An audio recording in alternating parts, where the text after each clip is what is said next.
নমস্কার বন্ধুরা, বাঙালি রান্নাঘরে আপনাদেরকে স্বাগত জানাই। আজকে আবার একটা নতুন রেসিপি নিয়ে চলে এসেছি। আজকে বানাবো নেনুয়া তরকারি।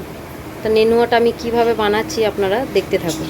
তো বন্ধুরা, এটাকে আমরা নেনুয়া বলি এখানে, কিন্তু এটাকে অনেকে ধুদুলো বলে, কুড়ুলো বলে, কিন্তু এটাকে আমরা এখানে নেনুয়া বলি বলেই তাই আমি এটা নেনুয়া নাম দিচ্ছি।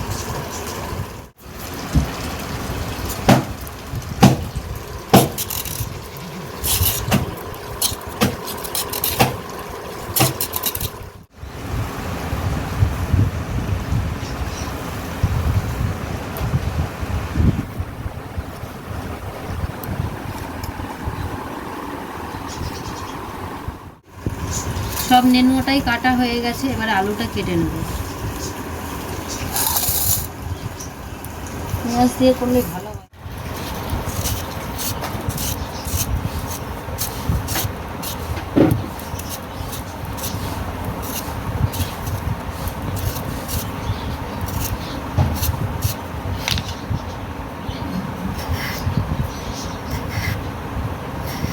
আলুগুলোকে সরু সরু করে কেটে নেব।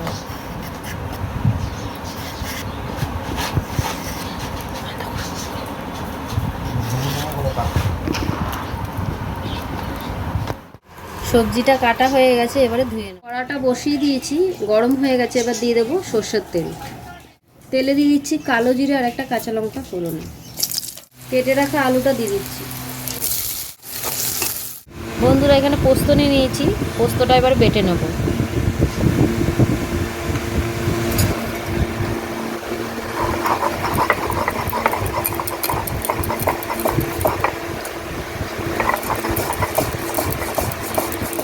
পোস্তটা বাটা হয়ে আলুটা একটু ভাজা হয়ে এসছে, এবার এর মধ্যে দিয়ে দিচ্ছি কেটে রাখা একটা ছোটো টমেটো।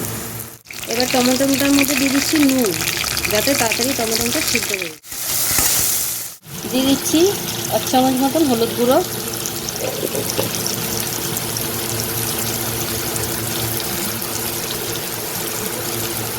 অল্প দিচ্ছি ধনে গুঁড়ো,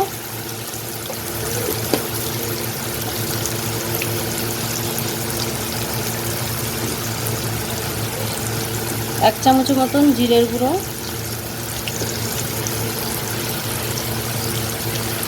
দিয়ে দিচ্ছি একটু লঙ্কার গুঁড়ো।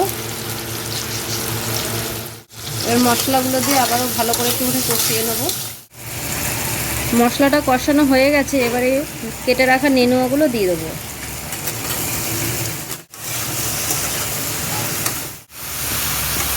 ভালো করে এটাকে আমি কষিয়ে নেব সবজিটা। গুঁড়ো মশলাটা তো দিয়েছি, ওটা দিয়ে ভালো করে কষিয়ে নিয়েছি। এবার ঢাকা দিয়ে কিছুক্ষণ ঢাকনাটা খুলবো। এবারে এই দেখুন কতটা জল বেরিয়েছে, আমি কিন্তু এক ফোঁটাও জল দিইনি।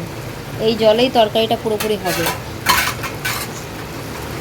এবারে এর ওপরে আমি পোস্তটা দিয়ে দিচ্ছি।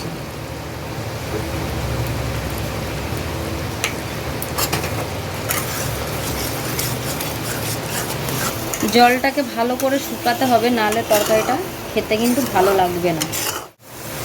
আর হলো আরেকটা কথা বলি, আমি কিন্তু নেনুয়ার তরকারি বাড়িতে কিন্তু পেঁয়াজ দিয়েই বানাই। পেঁয়াজ দিয়ে বানালে কিন্তু এটা টেস্ট আরও ভালো লাগবে, কিন্তু আজকে যেহেতু শনিবার ওই জন্যই নিরামিষই বানাচ্ছি। আর আমি তো পেঁয়াজ দিয়ে বললাম, আর এটা কিন্তু ছোলার ডাল দিয়েও খুব ভালো হয় বানালে তরকারিটা। ছোলার ডাল দিয়েও আপনারা বানাতে পারেন, ওটাও কিন্তু খেতে খুব ভালো লাগে। নেনুয়া তো এমনিতেই মিষ্টি মিষ্টি হয়, আমি তাও একটুখানি সামান্য ওপর থেকে চিনি দিচ্ছি যাতে টেস্টটা আরও ভালো। তো বন্ধুরা, কথা বলতে বলতে কিন্তু তরকারিটা আমার প্রায় হয়েই গেছে। জলটা দেখুন শুকিয়ে গেছে। এবারে তরকারিটা আমি নামিয়ে নেব। তো বন্ধুরা, আমি নেনুয়ার সবজিটা কিভাবে বানালাম আপনারা দেখলেন। তা আমার ভিডিওটা যদি ভালো লেগে থাকে অবশ্যই লাইক করবেন, শেয়ার করবেন, কমেন্ট করবেন আর সাবস্ক্রাইব করতে ভুলবেন না। নমস্কার।